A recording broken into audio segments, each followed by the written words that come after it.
Bismillahirrahmanirrahim. Assalamualaikum. This is me, Muhammad Hasnain, once again with all of you people. Today I have a very important topic. Not a topic technically. I'm gonna give something special to you people today because I don't do this type of videos quite a lot.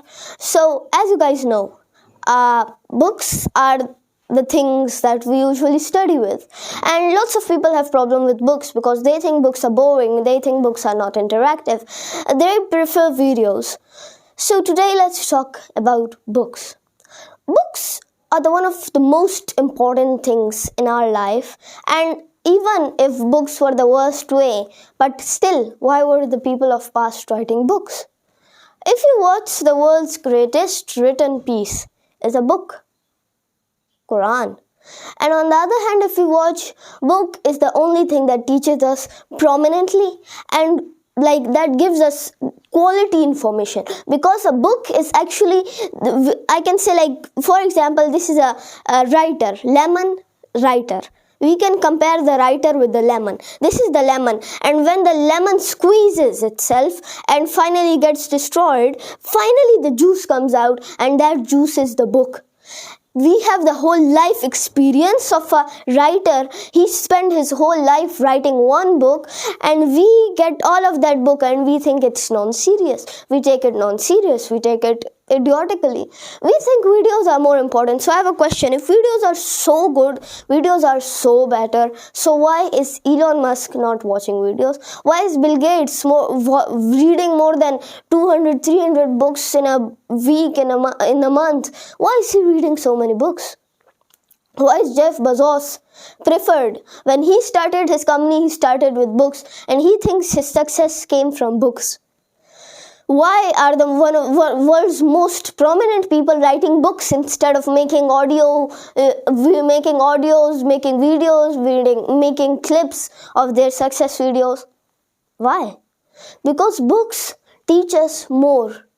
Words are better than, I can say, words are better than everything somehow. It gets into our brain. If you watch, we think that it's quite boring, like books, etc. But no, it's very interactive. I personally, whenever I'm free, I read books, ebooks, etc. I also have an ebook right now that I just read. And today I'm going to give a small review upon it to make sure that people who think that books are boring think that books are better now. This book was actually recommended and given to me by one of my very good teachers, my first teacher, by the way. He recommended me this book, and I personally loved reading the book. And I'm sorry this is a quite late review because I read the book quite a little bit earlier. When I was suffering from dengue, I read all of the other books, but because I was suffering dengue, so I couldn't make videos on the review. So today I'm here with one of those.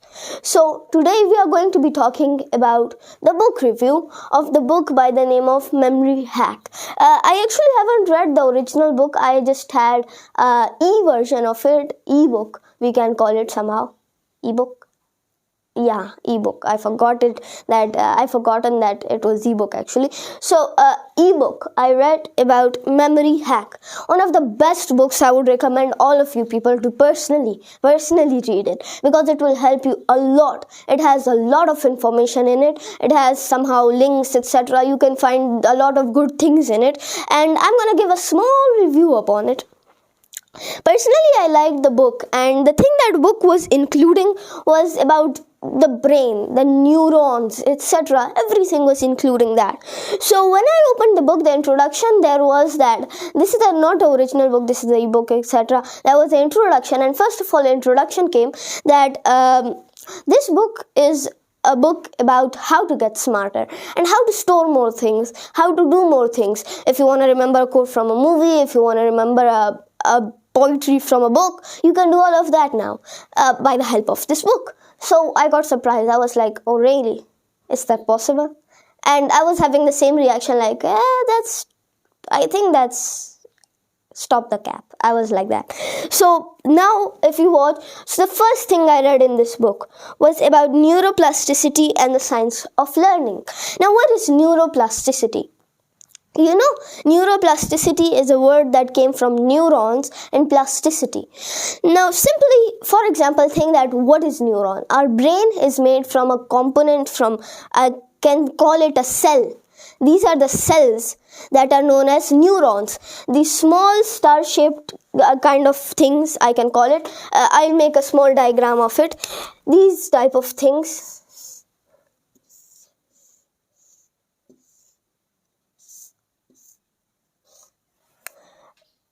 And in the middle, a big ball.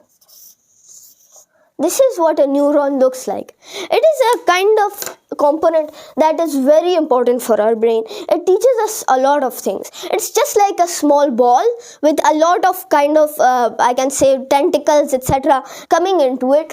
And it is actually, the tentacles are used for information. Now, every single feeling, sensation, etc. and even the actions that you are doing and the words that you are saying, everything is technically recorded.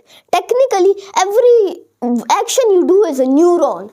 When you try to do the action, your neuron gets the sense that you want this specific neuron to work for this specific action, so the neuron starts. And when you have a big sensation or you get a new experience, so one of the neurons get excited for the information you get, so he shoots away an electrical charge, electrical current towards every way.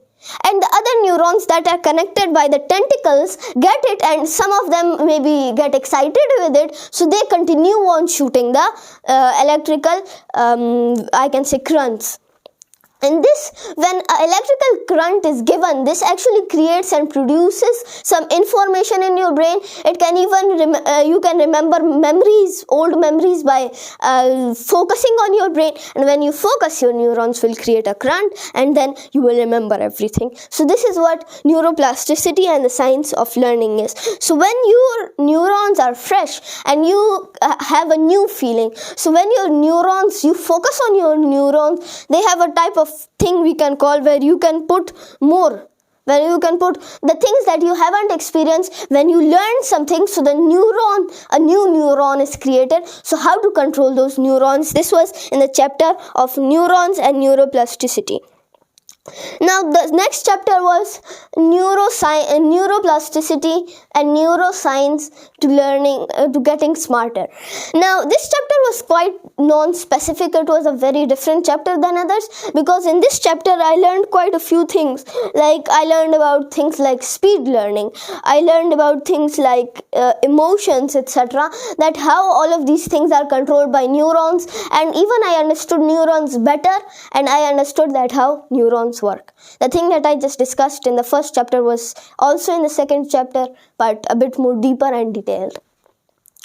And it also included that how we get smarter when we have more neurons and we experience new things, we learn new things. This is how it was in the second chapter. Now the third chapter, one of my favorite chapters, it was about techniques of mind learning.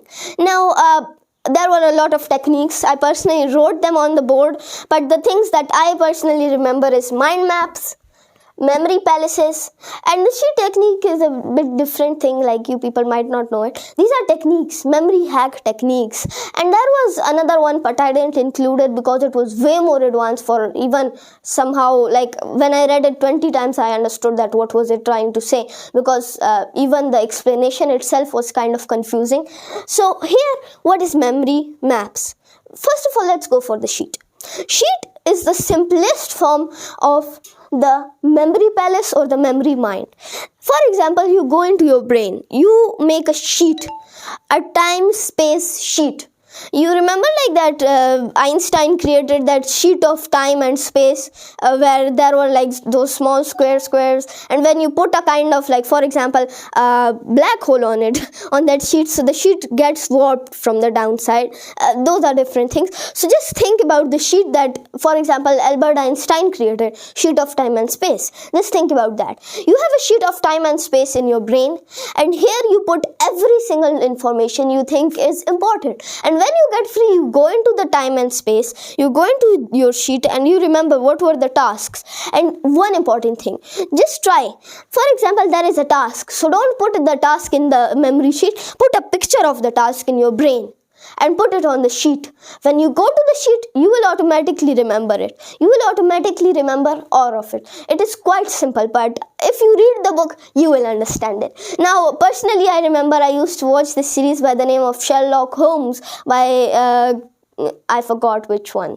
I haven't seen the Robert Downey Jr. one, but I've seen the BBC One channel's Sherlock Holmes by, I guess, Benedict Cumberbatch, sir. I guess, I don't know. So maybe he has done it, but I think I know. So the Sherlock Holmes is a classical novel that is about the world's most famous detective, and this was the thing that he not invented, but that he used to use a lot in his cases, where the cases were quite connected and quite, I can say, unbreakable. So he used to use both of these techniques, but the most famous one is memory palace. He used to go into his own memory palace. Just think for a second. You go into your palace and you watch information all the way around. You take a page of the information, you take it, you watch it, and you put it back. This is what a memory palace is.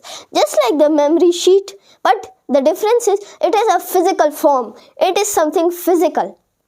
It can be even, you can make a memory palace of Burj Khalifa, where you have Burj Khalifa as your memory palace. You can do that even. You can do anything with it.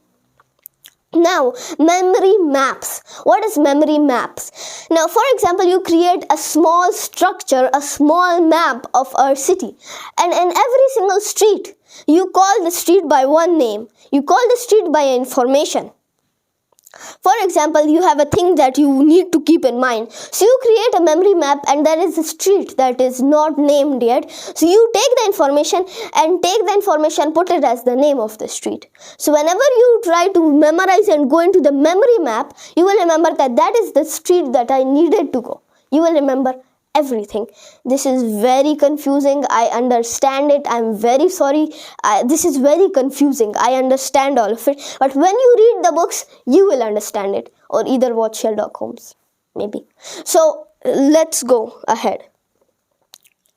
Now, accelerated learning and putting it all together. This was a chapter that I kind of didn't like because it was very boring, and it included actually kind of like small promotions of other channels where of other books, other pages, where the first one was speed reading, that it was about speed reading. Technically, you have to take a book, you have to speedily read it, and all the information that you just saw, put it in your mind, then again do it until you start to become a speed reader.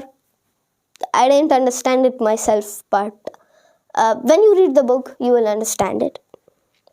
Secondly, there was a book. I didn't wanted to mention the book, but I'll mention it anyways. The book name was The First 20 Hours. That it was actually explaining the techniques in the book, and I personally didn't want to explain that a lot because I don't want to promote anybody else's book except for this one. And then there was Prospective Memory, where they were talking about how the perspectives, how the sleep, how much your brain functions, like your sleep's importance, your every daily life things importance, everything like that. Like having a morning routine, having a night routine, having good sleep, having good work, being busy, plus having a slow morning routine sometimes. All of this was included, and even I read a book about morning routines and night routines, etc. by the name of The Morning Rituals. I'm gonna give the review of that soon. So after that came meditation and full mindfulness.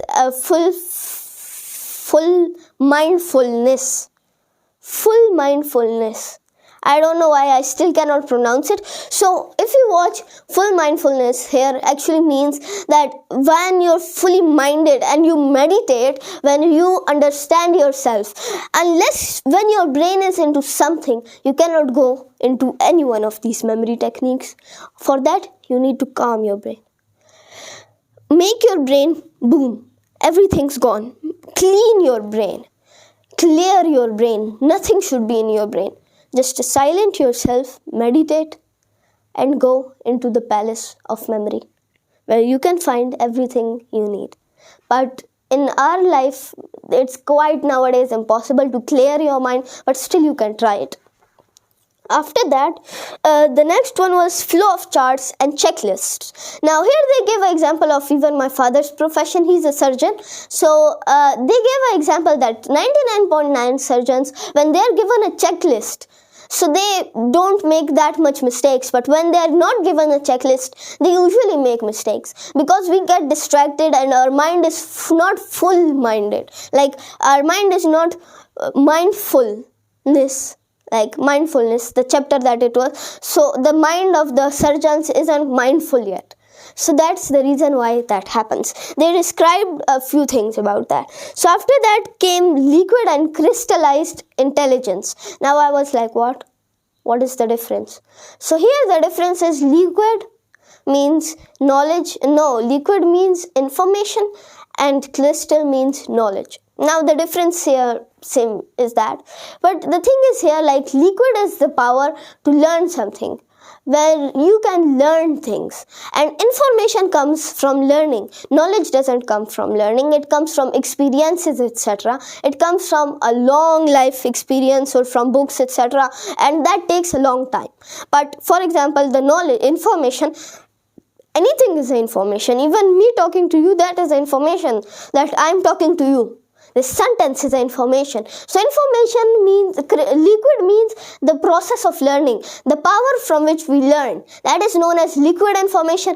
And the things that we, for example, know, and the things that we use in our daily life and teach it to other people are known as crystallized intelligence and liquid intelligence. These are the both things. Now this was all about the book. Then there was conclusion of the book, where they talked about how the book is going to help you. And this is the ultimate trick, the ultimate memory hack.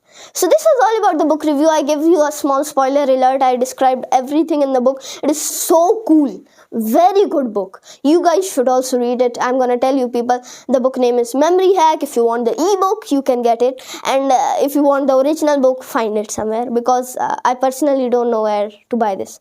So this is all for today, and thank you so much, friends, and stay relentless, and peace. Read books. I even have a book by the name of Relentless. I'm gonna give a book review about it. So Allah Hafiz, Pakistan Zindabad.